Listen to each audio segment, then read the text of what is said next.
ঢাকার ধানমন্ডির এক পুরনো ভবনের চতুর্থ তলার একটি ফ্ল্যাটে নূর হাসান ভাড়া এসেছেন। জায়গাটি বেশ সুন্দর হলেও ফ্ল্যাটের ভেতরে ঢুকলে যেন এক অদ্ভুত ভারী অনুভব হয়।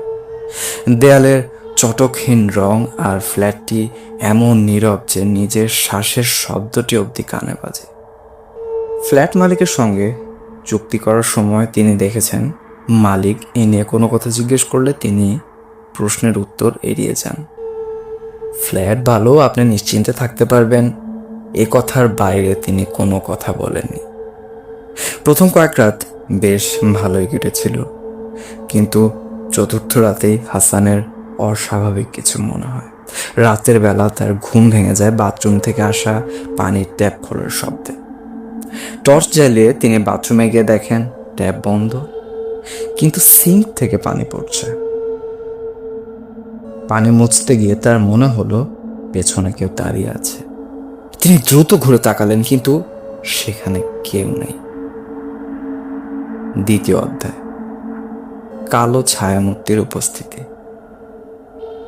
একদিন রাতে কাজ শেষে ক্লান্ত হাসান বিছানায় শুয়েছিলেন। রাত প্রায় ৩টা। হঠাৎ করেই তার দরজার কাছে কারো হাঁটার শব্দ শুনতে পেলেন। ঘুমের ঘরে তিনি ভাবলেন হয়তো স্বপ্ন দেখছেন, কিন্তু শব্দটা ধীরে ধীরে কাছে আসতে লাগলো। তার বেডরুমের দরজা সামান্য খোলা ছিল। দরজার ফাঁকা দিয়ে তিনি দেখতে পেলেন এক জোড়া পা। সেই পায়ের পাতা সম্পূর্ণ উল্টো দিকে। হাসানের সারা শরীর জমে গেল।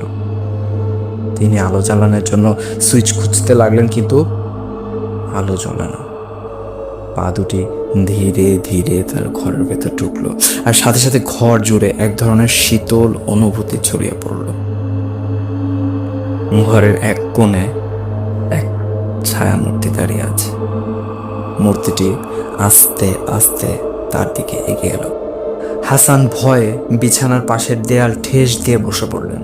এক মধ্যবয়সী নারী, যার সারা মুখ পোড়া এবং চোখ দুটি গভীর শূন্যতায় ভরা। সে নারী ফিস ফিস করে বলল, আমাকে আর আমার সন্তানকে এখানে জ্বালিয়ে মারা হয়েছে। তুমি এখানে থাকতে এসেছো কেন? এই কথা শোনার পর হাসান চিৎকার করে ওঠার চেষ্টা করলো, কিন্তু তার গলা দিয়ে কোনো শব্দ বের হলো না।